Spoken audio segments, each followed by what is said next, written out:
Salut à tous, on se retrouve aujourd'hui pour parler du Paris Saint-Germain ce mercredi 14 juin. On commence bien évidemment avec le feuilleton Mbappé et la une du journal L'Équipe aujourd'hui. Donc la mise au point par rapport à Kylian. Donc par un tweet et un communiqué, Mbappé a publiquement officialisé sa volonté de jouer encore une saison et pas une de plus au PSG. Donc des sorties médiatiques pas du tout appréciées par les dirigeants parisiens. Donc voilà, ça bouge pas. Les choses sur Mbappé les gars. Donc Mbappé veut rester du côté de Paris, il le dit, parce que hier il a répondu à un tweet en gros du Parisien PSG, en gros c'est, voilà, vous savez, le journal Le Parisien, ils ont mis que Mbappé voulait rejoindre le Real Madrid, donc il a mis mensonge en même temps, plus c'est gros plus ça passe. J'ai déjà dit que je voulais continuer la saison prochaine au PSG où je suis très heureux, donc c'est vrai, il veut continuer, ça il a toujours dit, il veut continuer au PSG la saison prochaine, mais le PSG ne veut pas le perdre gratuitement, donc il veut continuer mais il veut pas prolonger, et c'est ça le gros problème, c'est-à-dire que l'année prochaine il serait en fin de contrat, et vous savez quand un joueur en fin de contrat, il peut quitter le club libre, regardez comme Messi les gars qui a quitté le club libre. Le PSG a récupéré rien avec Messi en Inter Miami, ça peut être la même chose avec Mbappé l'année prochaine, et ça bien sûr le PSG ne veut pas du tout les gars. Un joueur investi plus de 185 millions d'euros et le vendre, enfin même pas le vendre, le perdre gratuitement 6 ans après, ce serait bien sûr une catastrophe. C'est pour ça qu'il sera vendu, ça bouge pas, Mbappé sera vendu. Donc Leonardo en 2021, l'ancien directeur sportif du PSG, sur le cas Mbappé, il a dit avec Kylian on a beaucoup parlé, il nous a toujours dit les mêmes choses, Kylian a toujours promis au Paris Saint-Germain qu'il ne partirait pas libre du club, c'est toujours ce qu'il nous a dit.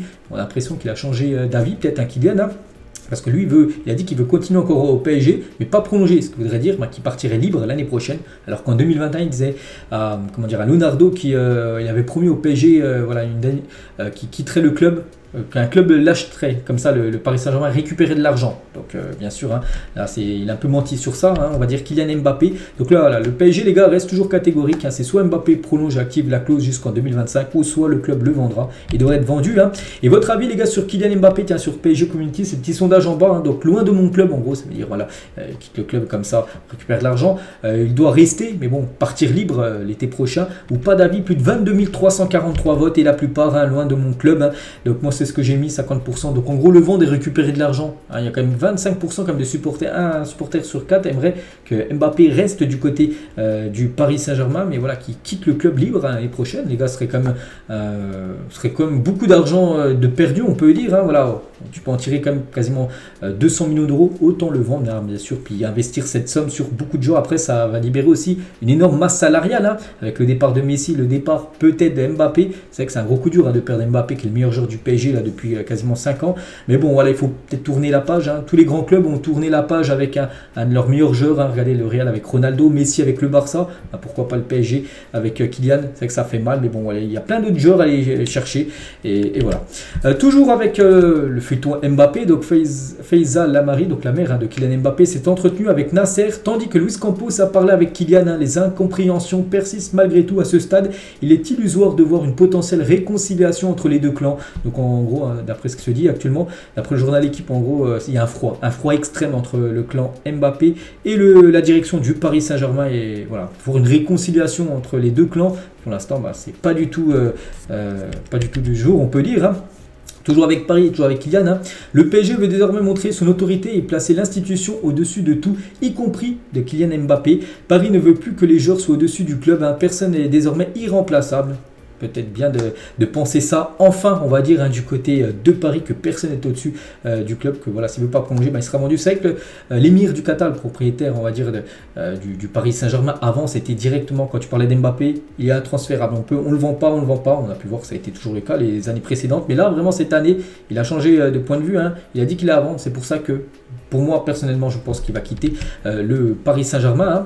Et le besoin de Kylian de signifier par écrit son intention de ne pas activer l'option dans son contrat a été jugé excessif par le Paris Saint-Germain. Donc voilà aussi, ce qui a irrité, on peut dire, la direction parisienne. Et le Real Madrid, on sait que ça pourrait être le Real Madrid, certainement le futur de Kylian, serait prêt à dépenser jusqu'à 200 millions d'euros. N'oubliez pas que le PSG a investi 185 millions d'euros. Il pourrait même récupérer de l'argent en vendant Kylian, après tout ce qu'il a apporté, les ventes de maillots, tout ça, les sponsors qu'on montait avec Kylian Mbappé. Donc voilà, ce serait tout bénéfice. Enfin, bon, tu perds quand même un énorme joueur, bien sûr, parce que remplacer Mbappé sera très compliqué.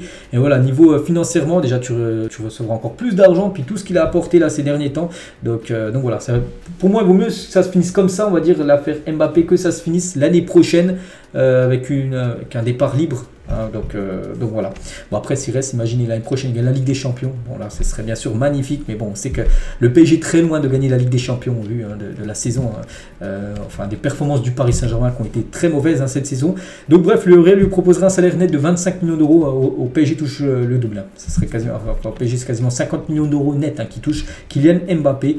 Donc voilà, ce sera un salaire divisé par 2 pour rejoindre le Real Madrid. Et de toute façon, on en saura certainement beaucoup plus, parce que demain, jeudi, Mbappé sera ce jeudi en conférence de presse pour l'équipe de France avant le match contre Gibraltar, et on pense qu'il va un petit peu parler du match de l'équipe de France, mais il y aura beaucoup de journalistes qui vont lui poser des questions par rapport à son futur, et là on en saura beaucoup plus. Concernant les envies de Mbappé, on va dire, enfin je sais ce qu'il va dire, il va dire oui, moi j'ai un contrat, je souhaite aller jusqu'à la fin de mon contrat, mais bon, on sait que du côté de Paris, le perdre libre, c'est pas possible. Bref, on va parler, voilà tout ce qu'il y a à dire sur le feuilleton Kylian Mbappé, on en reparlera demain parce que je pense qu'il y aura encore beaucoup de nouvelles infos. On va parler de ce joueur, les gars, et ce joueur qui va débarquer du côté de Paris, le Here We Go de Fabrizio Romano. Donc le PSG a conclu un accord verbal complet avec Kang In Lee sur un contrat à long terme, donc c'est un joueur sud-coréen. Le joueur a terminé la majeure partie de la visite médicale, les derniers détails sont réglés avec Mallorca, son club où il a évolué cette saison. Donc voilà, ce joueur devrait débarquer du côté de Paris. Donc là, je suis sûr qu'il y en a plein qui se disent mais qui est ce joueur, C'est vrai que bon, moi je voyais un petit peu qui c'est parce que je suis énormément le foot. Donc après venir du côté du PSG, il n'y avait aucune rumeur il y a 2 jours, et là vraiment il a 2 doigts. Il y a même le Rugo de Fabrizio Romano. Donc en gros c'est fait, on peut dire, le club du PSG, bon, on va débourser 15 millions d'euros. Bon, ça reste pas une somme énorme concernant ce joueur. Donc l'Atlético, s'il voulait, il proposait 12 millions. L'Atlético, le PSG en propose plus, c'est pour ça qu'il devrait venir du côté de Paris. Donc ce joueur, si vous voulez regarder un petit peu son bilan qu'il a fait, donc déjà il est jeune, il a 22 ans, il a marqué 6 buts et fait 7 passes D cette saison avec l'équipe de Majorque. Voilà, et ce joueur devrait démarquer du côté de Paris. Donc il est plutôt petit en gabarit, il va vite. Voilà, c'est un bon dribbleur. Voilà ce que je sais un petit peu de ce joueur, enfin de ce que j'ai pu voir. Donc voilà. Bon, après, bien sûr, pour moi, ce ne sera pas un joueur qui va remplacer Kylian. Ce serait, je pense, plus un joueur, on va dire, en rôle super sub. Vous savez, quand on voit des recrues comme la saison dernière, des Carlos Soler, des Fabien Ruiz, pourquoi pas voilà, pourquoi pas investir sur ce joueur sud-coréen. Après, il faut penser aussi peut-être financièrement, peut-être le PSG aussi fait un bon coup, parce que du côté de la Corée, c'est un pays qui suit un peu beaucoup le foot. Et voilà, on pense toutes les ventes de maillots du Paris Saint-Germain avec le flocage de Kang In Lee du côté de la Corée du Sud. Ça peut ramener aussi un bon billet, on va dire, au PSG, mais aussi niveau sportif.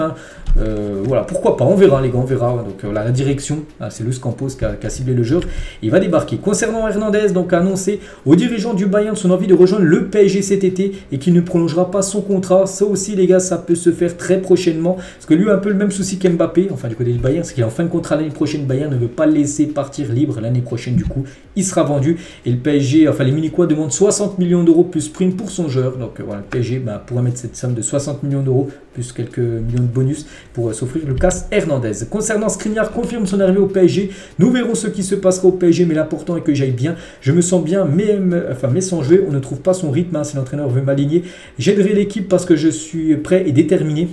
Voilà, Skriniar confirme en gros qu'il devrait venir du côté du PSG. Après, n'oubliez pas que Skriniar est blessé là depuis 6 mois, et je crois qu'il a eu au moins 4 mois de blessure, enfin pas mal de matchs. Donc en espérant que sa blessure le laisse de côté et qu'il revienne à 100% pour la saison prochaine, parce que accueillir un joueur blessé, ce serait bien sûr, qu'il soit blessé tout le long de la saison prochaine, ce serait une catastrophe.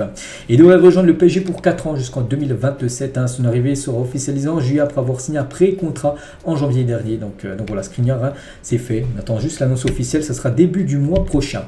Le PSG aussi est prêt à signer un autre talent, il s'appelle Cher Ndour du Benfica en tant que joueur libre. Il est en fin de contrat dans 16 jours et il devrait arriver du côté de Paris. C'est un jeune joueur les gars, c'est un jeune Italien qui joue du côté du Benfica. Bon, je ne le connais pas trop, même pas du tout, et voilà, il devrait débarquer aussi du côté de Paris. Donc voilà, un autre jeune joueur qui pourrait débarquer au PSG. Lui aussi, c'est un joueur ciblé par le PSG. Le PSG a ajouté Arda Güler à la liste des joueurs à recruter. Donc c'est un joueur du Fenerbahçe, pépite turc. Donc il est désormais disponible pour 17,5 millions d'euros. Donc bien sûr un montant que le PSG peut investir, surtout s'ils vendent à Mbappé 200 millions d'euros.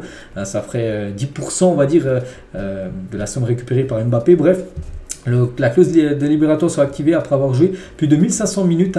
Beaucoup de grands clubs tentent de convaincre le joueur, dont le Paris Saint-Germain.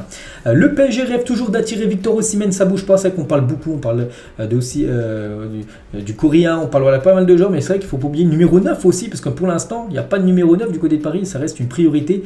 Victor Osimhen, piste numéro 1, et toujours Harry Kane, la piste numéro 2.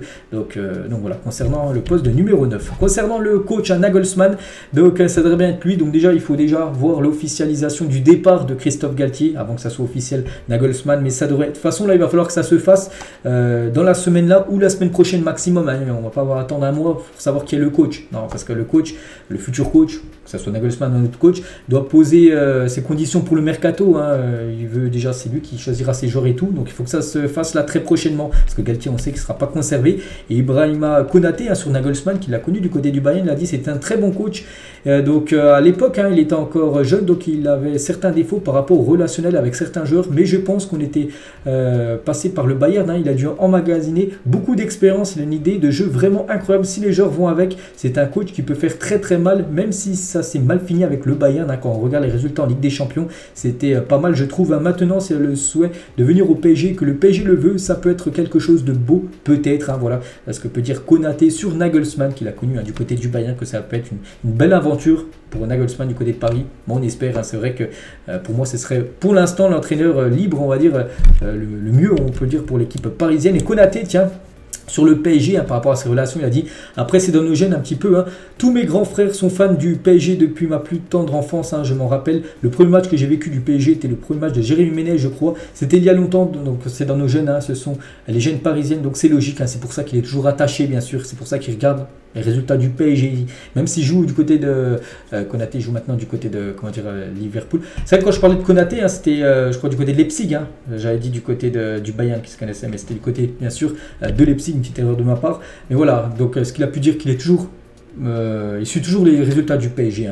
Ibrahima Konaté, le défenseur français. Mais on finit les gars cet épisode, on revient sur le mercato. Et pour l'instant, tiens, ce 14 juin, pour l'instant, il n'y a pas eu encore d'annonce officielle d'un joueur du côté de Paris. Pourtant, Ugarte, Asensio, ces joueurs qui ont déjà passé la visite médicale, c'était lundi dernier, ça fait déjà plus d'une semaine, ça fait déjà 10 jours les gars qu'ils ont passé leur visite médicale. On attend seulement l'officialisation. Je ne sais pas pourquoi c'est toujours pas intervenu. Donc des autres joueurs aussi pistés, comme Za, comme Skriniar qu'on a parlé, Kang Lin-Yi, Bernardo Silva, Victor Osimhen, Harry Kane. Donc voilà pour l'instant les infos mercato, on va dire, du côté de Paris. Donc voilà ce qu'il y a à dire aujourd'hui. J'espère que ça vous a plu. On se retrouve demain, bien évidemment.